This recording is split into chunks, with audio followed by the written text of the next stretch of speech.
कालच सन्माननीय अजितदादांनी उपमुख्यमंत्री पदाची शपथ घेतली आणि आज लगेचच सन्माननीय अजितदादांची आयकर विभागाने जप्त केलेली संपत्ती सही सलामत त्यांना परत केली।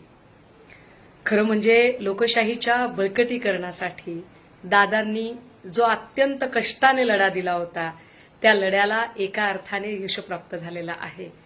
हा लोकशाहीचा बळकटीकरणाचा, महाराष्ट्राच्या विकासाचा अत्यंत खडतर लढा याच्या आधी सुद्धा अगदी राहुल कनाल असतील, यशवंत जाधव असतील, रवींद्र वायकर साहेब असतील, भावना गवळी असतील, या काही चित्रविचित्र लोक आहेत।